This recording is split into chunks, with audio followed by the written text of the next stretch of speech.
Okay, am I recording? Alright, I I think I'm recording.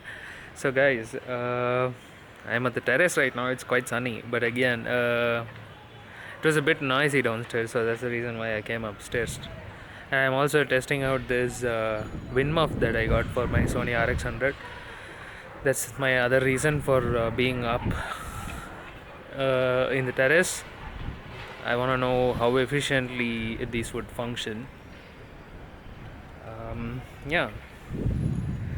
So, getting to the point, I posted a video on the overall quality aspect of the Suzuki Gixxer 250 last week, and I received a lot of criticism saying that I am at fault for not maintaining the motorcycle properly.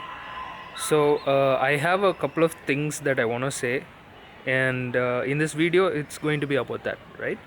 So, first things first, I do maintain my motorcycle. It's not like I treat the bike very badly. So I would like to clarify that. And secondly, I don't live near a beach. Yeah, I mean, I have been receiving a lot of comments saying that I might be near the sea, and due to the salty air, the rusting was there. Absolutely not, guys. As you can see here, I reside in a densely populated suburb, rather. So there is no water body for at least in the 15-kilometer radius. I could even show you the same from my phone after opening Google Map if you guys don't believe me. The reason why there is a lot of issue on the motorcycle is because they haven't properly done any surface treatment. When you powder coat, you see that black coating on the frame, right? It's called as powder coating. Yeah. Before you do that, you're supposed to clean it with a mild acid. You need to clean up the surface of the metal part that you're trying to powder coat with a mild acid, right? It will remove the dirt, oil, and then the rust that's there on the top. And then there would be a phosphate treatment. They'd be treating it once again with phosphate so that you have it all properly sealed, and then it's all how do I put it? They do these sort of things as a measure to make sure that you have some sort of uniformity, right?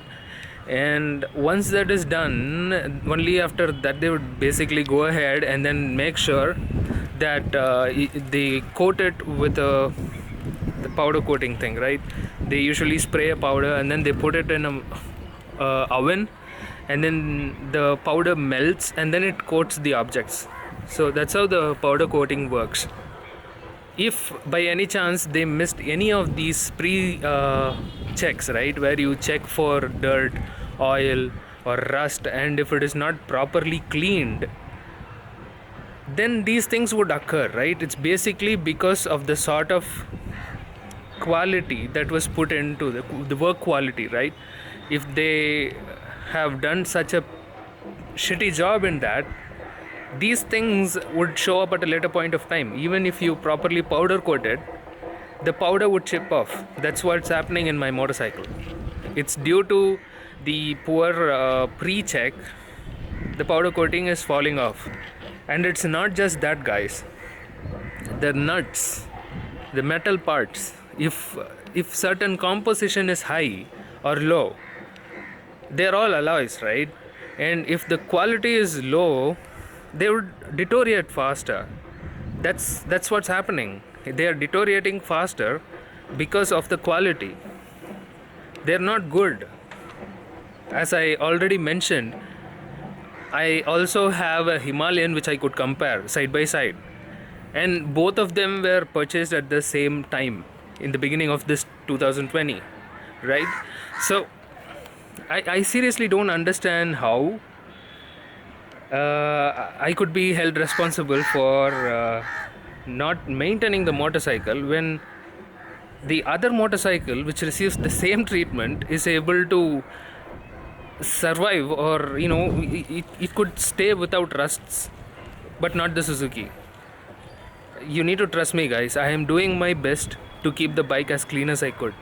But again, these are all two-wheelers, and I am living in Chennai, a suburb of Chennai, and we need to face the fact that the bike would get dirty. I can't help it. And if a bike cannot survive even such conditions here, I genuinely don't know, honestly. Like, I have been using a lot of motorcycles. Okay, my my first motorcycle was this Suzuki Samurai. That was from my uncle. I used to borrow that motorcycle, and then I used to just ride like crazy, two strokes, like super fun. But after some point of time, I got my own. I had a RX 100, and there were problems, and then I had to sell it off. And then I moved on to four strokes, right? Due to the lack of proper mechanics, and they tend to cheat you a lot. Like when you take a motorcycle to them, they cheat. And yeah, I mean, that's the reason why I sold off those two strokes, and then I moved on to four strokes. So my first four-stroke motorcycle was a Yamaha R15 V2 2012. I used it for almost 1.5 years, and then I sold it because I started to develop back pain. Yep. And then from the R15, I got this 2014 model Gixxer, first version, naked, red color one. That had so many quality issues, yeah. The carburetor issues were there. Like, I went to the service center and they were like, no sir, it's not our problem, it is your problem. So I got super pissed, and then I sold it when I clocked like around 7,000 or 8,000 kilometers on it. And then I got my first KTM, right? It was my KTM Duke 200. So I've been using that bike, and then after that I upgraded to a KTM 390. And then I was using it for almost a couple of years. And then I met with an accident in the year of 2016. I broke my wrist, my left wrist. And then parents were like, sell it off. And I don't know, I was forced to sell it. And then I had this fear, right? I had this fear that I wouldn't be able to ride a faster motorcycle.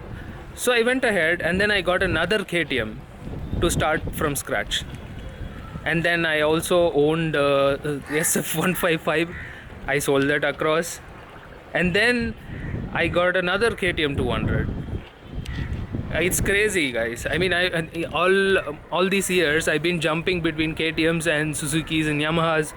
I also have a Himalayan, and I also owned a classic 350, right? So I am a bit experienced when it comes to different motorcycles and the level of quality that they provide. I just want to give you guys full disclosure here, because I'm crazy, and I might even sell this Gixxer 250 and probably get the new Meteor or the CB 350. That's what's going on in my mind after all these quality issues that I'm facing with the Gixxer 250. That's me. So I genuinely don't have to bluff to you guys, because I just want you to be aware that there are issues like this, and I'm not getting proper response from the showroom or the manufacturer or anybody else. I don't want any one of you guys to get stuck with a product like this and then later regret your decision. So that's the reason why I'm giving you this information for free. So do not say that I'm making shit up, because I'm not. Yep. So that's the whole point of this video. I'm not sure whether the audio was clear, because as I was saying before, I am just testing this wind muff on my RX 100. So if at all there is any issue with the audio, sorry about that. But yeah, that's pretty much about it, guys. Thank you so much if you are listening to this rant. Thank you. But again, I'm really sorry if I offended anyone in any ways. Not the intent. Yeah, that's about it, guys. I'll upload a few videos of the mods that I have performed on the motorcycle. I do have a lot of mods done on it. I'll probably upload a video with regards to that as well. Stay tuned. If you are not subscribed, please do subscribe and hit like if you like the video, dislike it, and also leave a reason behind saying why he disliked it, right? So that I could work on it and fix it from my side. Yeah. Thank you so much once again, guys. Have a great weekend. Have fun. Until next time, then. Bye bye.